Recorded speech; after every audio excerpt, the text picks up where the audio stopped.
آپ سب پر سلام تھی، میں یاسر رشید ہوں اور آپ میرا ویلاگ دیکھ رہے ہیں۔ ناظرین، اس ویلاگ کے اندر بات ہوگی جو خبریں گردش کر رہی تھیں ایرانی صدر کے سابق وزیر اعظم عمران خان سے ملاقات کے حوالے سے،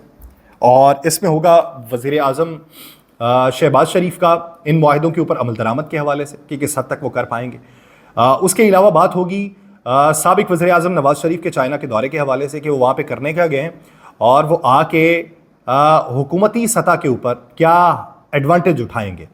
اور اس کے علاوہ بات ہوگی چیف جسٹس کو لکھے گئے خط کے حوالے سے کہ چیف جسٹس کو ایک خط یاسمین راشد صاحبہ نے لکھا ہے اور اس کے اندر انہوں نے جو باتیں کی ہیں، اور اسی طرح کا خط 4 صفحات پہ مشتمل پہلے عمران خان صاحب لکھ چکے ہیں، اور باتیں یہ بھی چل رہی ہیں کہ اسی طرح کے خطوط مختلف لوگ اور بھی لکھیں گے۔ تو ان خطوط کی بنیادی وجہ کیا ہے اور آنے والے دنوں میں اس کے اوپر بات چیت کیا ہوگی؟ بات کر لیتے ہیں ایرانی صدر کے دورہ پاکستان کے موقع پہ جو خبریں گردش کرنا شروع کی کہ اڈیالہ جیل میں جا کے انہوں نے سابق وزیر اعظم سے ملاقات کی۔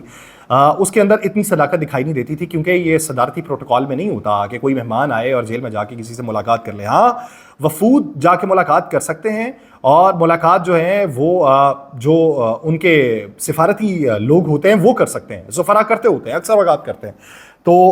ابھی ایسی بھی کوئی خبر منظر عام پہ نہیں تھی، لیکن اس خبر کے بعد اب حکومتی بینچز سے ایک اسکرین شاٹ شیئر ہونا شروع ہوا ہے جو ارنا نیوز ایجنسی کا ہے، جو سرکاری نیوز ایجنسی ہے۔ اس پہ لکھا گیا ہے کہ رومرز پھیلے ہوئے تھے کہ صدر نے جا کے عمران خان سے ملاقات کی ہے، عمران خان کی وہ عزت کرتے ہیں، لیکن یہ صدارتی پروٹوکول میں نہیں ہے کہ وہ جیل میں کسی لیڈر کے ساتھ ملاقات کریں۔ جس کو یہ جو انہوں نے اسے لفاظی پہنائی ہے وہ یہ کی ہے کہ ارنا نیوز ایجنسی نے یہ کلیم کیا ہے کہ کسی بھی سزا یافتہ مجرم سے جا کے ملاقات نہیں ہو سکتی۔ حالانکہ وہ مجرم نہیں، وہ جیل لیڈر ہے، لیکن آپ ارنا نیوز ایجنسی کے ٹویٹر اکاؤنٹ کے اوپر اگر آپ چلے جائیں اور پچھلے 2 دن کی آپ وہ خبریں پڑھ لیں، 2 دن سے پہلے تو یہ خبر بھی گردش نہیں کر رہی تھی کہ وہ ملاقات کر بھی سکتے ہیں، تو 2 دن میں آپ کو کوئی بھی ایسا اسکرین شاٹ نہیں ملے گا، کوئی بھی ایسی خبر نہیں ملے گی جو ان کی طرف سے شیئر ہوئی ہے۔ تو ایک بھونڈی کوشش تھی جس کو رد کرنے کے لیے پہلے بھی بھونڈی کوشش تھی جسے پیش کیا گیا، اور اس کو رد کرنے کے لیے بھی ایک بھونڈی کوشش کی گئی ہے۔ دوسری طرف بشرا بی بی کے معائنے کے حوالے سے بات ہے کہ آج عدالت نے یہ کہا ہے کہ پمس کے ڈاکٹرز کی ٹیم بشرا بی بی کے معدے کے جائزے کی تجویز دے چکی ہے۔ چند ہفتے پہلے عمران خان کی اہلیہ نے یہ کلیم کیا تھا کہ شب معراج کی رات کو ان کو ٹوائلٹ کلینر کے 3 ڈراپس جو ہیں وہ کھانے کے اندر ملا کے دیے گئے تھے، جس کی بنیاد کے اوپر ان کے سارے چیک اپس ہوئے۔ اچھا، کل جو کلیم کیا گیا ہے وہ غریدہ فاروقی صاحبہ ٹویٹ کرتی ہیں، اور اس طرح ایک اور صحافی بھی ٹویٹ کرتے ہیں، اور وہ یہ اس میں لکھتے ہیں کہ یہ باقاعدہ طور پہ باوثوق ذرائع یہ بتاتے ہیں کہ انہوں نے کرکرے کے 10 سے 15 پیکٹ کھائے ہیں، اور ساتھ ہی ساتھ انہوں نے بہت سارا اچار بھی کھایا۔ تو اپنے کھانے کے اوپر توجہ دیں، حکومتی وقت نہ ضائع کریں، عدالتوں کا وقت نہ ضائع کریں، خود کھاتے صحیح نہیں ہیں اور پھر بعد میں کلیم کرنا شروع کر دیتے ہیں کہ ہمارے ساتھ ایسا ہوا ہے۔ اس طرح کا لہجہ اور الفاظ استعمال کیے گئے اس ٹویٹ کے اندر۔ اب میں اس وقت سے ورطۂ حیرت کے اندر مبتلا ہوں کہ آج عدالت کے اندر میں انتظار کر رہا تھا کہ عدالت میں رپورٹ پیش کی جائے۔ اب عدالت کے اندر جو رپورٹ پیش کی گئی ہے اس کے اندر کہیں تذکرہ نہیں ہے کہ کرکرے کھائے گئے، کہیں تذکرہ نہیں ہے کہ اچار بہت زیادہ کھایا گیا۔ اگر یہ تذکرہ ہوتا تو عدالت دوبارہ سے حکم نامہ نہ جاری کرتی، وہ اینڈوسکوپی کو دیکھنے کے بعد، اس کی تصویر دیکھنے کے بعد، یہ جس میں معدے میں سوزش دکھائی دی ہے۔ اگر تو یہ باوثوق ذرائع بتاتے ہیں تو ڈاکٹرز کو معلوم ہونا چاہیے تھا، ڈاکٹر بھی جا کے بتاتے کہ جی دیکھیں یہ کچھ غلط کھانے پینے سے ہوا ہے، اور کھانا پینا جو ہے یہ کرکرے کھا بیٹھی ہیں، یہ اچار کھا بیٹھی ہیں، اس کی وجہ سے تذابیت ہوئی جس کی وجہ سے سوزش ہو گئی۔ اب عدالت میں بیان نہیں کیا گیا تو وہ باوثوق ذرائع کون سے ہیں جو جا کے غریدہ فاروقی صاحبہ کو بتائیں جا کے کہ یہ کرکرے کھا رہی ہیں؟ شاید کرکرے پھر ان کی جانب سے فراہم کیے گئے ہوں، اب یہ معلوم نہیں ہے۔ اب اس طرح کی اگر صحافت ہوگی پاکستان میں، جہاں پہ جو ایک پینل بنا ہے وہ پینل ڈیسائیڈ نہیں کر پایا، صحافی ڈیسائیڈ کر رہا ہے کہ یہ باتیں جو میں پہنچا رہا ہوں یہ ساری سچی ہیں۔ دوسری طرف ایک خبر یہ ہے کہ پبلک اکاؤنٹس کمیٹی کے سربراہ شیر افضل خان مروت کو پہلے نامزد کیا گیا تھا، لیکن پھر کچھ تحفظات پہنچائے گئے، تو اس تحفظات کو لے کے اب مخالفین یہ کہہ رہے ہیں دیکھیں جی پارٹی کے اندر خود رفٹ ہے، پارٹی خود ڈیسائیڈ نہیں کر رہی۔ وہ تحفظات میں بتاتا ہوں کن وجوہات کی بنیاد پہ ہیں۔ سابق وزیر اعظم نے اتحادی جماعت سنی اتحاد کونسل کے سربراہ صاحبزادہ حامد رضا کو پبلک اکاؤنٹس کمیٹی کے چیئرمین کے طور پہ نامزد کرنے کی منظوری دے دی ہے۔ تحفظات جو ان کو پہنچائے گئے، پاکستان تحریک انصاف کے MNAs خصوصاً جو پنجاب کے ہیں، ان کی قیادت کی جانب سے تحفظات یہ سامنے آئے تھے کہ اپوزیشن کے جو تمام عہدے ہیں، وہ چاہے سینٹ کے اندر ہوں یا چاہے قومی اسمبلی کے اندر ہوں، وہ عہدے جو ہیں وہ خیبر پختونخوا سے تعلق رکھنے والے اراکین کو دیے گئے، جبکہ پارٹی میں بھی چیئرمین اور سیکرٹری جنرل کا جو عہدہ ہے وہ خیبر پختونخوا والوں کا ہے۔ تو پنجاب کے عہدے بھی پہلے بہت زیادہ ہوتے تھے، خیبر پختونخوا کے کم ہوتے تھے۔ ہمیں کوئی مسئلہ نہیں ہے، اب خیبر پختونخوا کو سارے دینا چاہتے ہیں تو دے دیں، لیکن وجہ یہ ہے کہ خیبر پختونخوا میں پاکستان تحریک انصاف کی حکومت ہے، جہاں پہ پاکستان تحریک انصاف کے اراکین کے لیے ایک شیلٹر پہلے سے موجود ہے، تو وہاں پہ ہاتھ لگانا ہو تو بڑے عہدوں پہ لوگ موجود ہیں. اس لیے پنجاب میں اگر ہاتھ لگانا ہو تو بڑے عہدے والا پنجاب کا کوئی بندہ ہی نہیں ہے.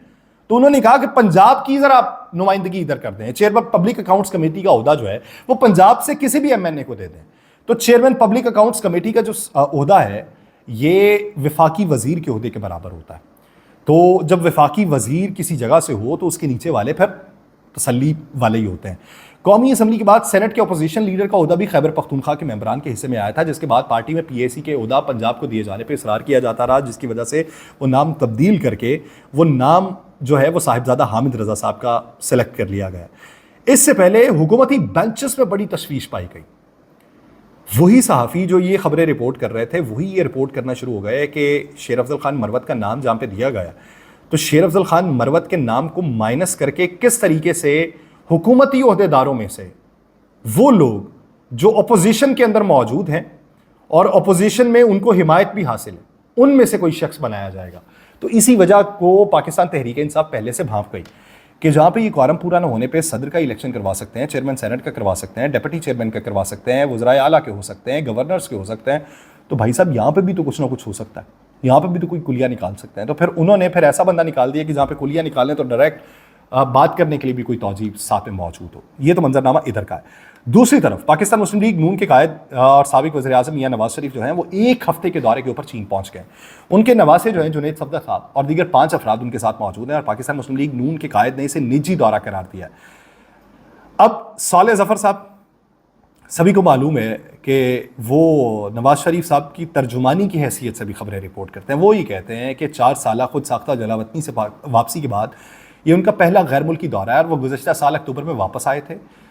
پیر کو وہ CZ 6038 22 اپریل کی جو پرواز ہے اس پہ چینی ایئر لائن کی پرواز سے روانہ ہوئے ہیں. ان کا دورہ سرکاری نوعیت کا نہیں ہے، لیکن دی نیوز کو انہوں نے یہ بتایا کہ یہ دورہ ملک اور اس کے عوام کے لیے انتہائی نتیجہ خیز ثابت ہوگا کیونکہ اس کے نتیجے میں لاہور میں نواز شریف IT سٹی کا قیام عمل میں آئے گا. لیکن غلطی سے وہ ساتھ یہ بھی کہہ گئے کہ یہ وزیر اعلیٰ پنجاب مریم نواز نے صوبے کے تمام بڑے شہروں میں اسی طرح کے منصوبے شروع کیے. جب یہ بات کر دی تو بھانڈا تو کہیں نہ کہیں پھوڑ دیا. بھانڈا یہ پھوڑا گیا کہ سرکاری سطح پہ آپ جو کام کر رہے ہیں نجی سطح پہ بھی آپ وہی کام کرنا چاہتے ہیں اور نجی سطح پہ جو کام کر رہے ہیں اس کا فائدہ آپ سرکاری سطح پہ بھی اٹھائیں گے. یہ ظاہر سی بات ہے کیونکہ مریم نواز صاحبہ یہ بات کر چکی ہیں کہ دوسرا عرفہ کریم IT ٹاور جیسا ٹاور بنایا جائے گا. اب IT کمپنیز کے ساتھ ہی بات چیت کرنے کے لیے نواز شریف صاحب وہاں پہ پہنچے ہیں اور وہ یہ کہتے ہیں یہ نجی دورہ ہے. IT city Nawaz Sharif IT city بنایا جائے گا اور نواز شریف جو IT سٹی بنایا جائے گا اگر تو وہ سرکاری سطح پہ بنایا جائے گا تو یہ نجی دورہ کیوں ہے اور اگر وہ نجی سطح پہ بنایا جائے گا تو سرکاری دورے والی خبریں کیوں اس میں دی گئی. یعنی یہ دونوں طرف سے فائدہ اٹھانے کی بات کی جا رہی اور یہ دونوں طرف سے فائدہ جب بھی اٹھایا گیا تبھی مشکل بھی برداشت کی. ہاں موجیں تو کی، عیاشی تو کی، لیکن مشکلات بھی برداشت کی اور یہ مستقبل قریب میں مشکلات کے طور پہ نہ سامنا کرنا پڑ جائے اس کا. اچھا اس کے علاوہ یاسمین راشد صاحبہ کی طرف سے ایک خط لکھا گیا ہے چیف جسٹس آف پاکستان کو. اسی طرح کا خط پہلے سابق وزیر اعظم عمران خان صاحب کی طرف سے بھی لکھا گیا تھا. تو جو خط لکھا گیا ہے اس میں یہ کہا گیا ہے کہ ضمنی الیکشن میں ووٹ کو عزت دو کے بیانیے کو تو دفن کر دیا گیا ہے. 8 فروری کے الیکشن میں ہمیں یہ امید نہیں تھی کہ اتنی بڑی تعداد میں عمران خان کو ووٹ ڈالنے لوگ نکل آئیں گے، لیکن ووٹ نکلے ہیں. اور جس طرح کی فسطائیت کا مظاہرہ موجودہ حکومتوں کی طرف سے کیا گیا کہ اس بار ڈبوں میں جعلی ووٹ ڈال دیے گئے اور اس طرح کے معاملات کے اوپر تحقیقات آپ کو کرنی چاہیے اور تحقیقات کے تناظر کے اندر آپ کو فیصلہ کرنا چاہیے کہ الیکشن پاکستان میں شفاف ہوئے ہیں یا نہیں ہوئے. اب ذرا یہ بتاتے ہیں کہ اس طرح کے مختلف خطوط بھی لکھے جائیں گے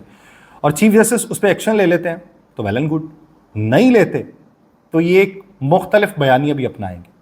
یہ مختلف بیانیہ جو ہے ان کو فائدہ دے گا یا نقصان. جس طریقے سے بقول رانا ثناء اللہ صاحب کہ ہمیں یہ معلوم نہیں پڑ رہا کہ PTI کو اس کی مزاحمت نے فائدہ دیا ہے یا ہمیں ہماری وفاقت نے، تو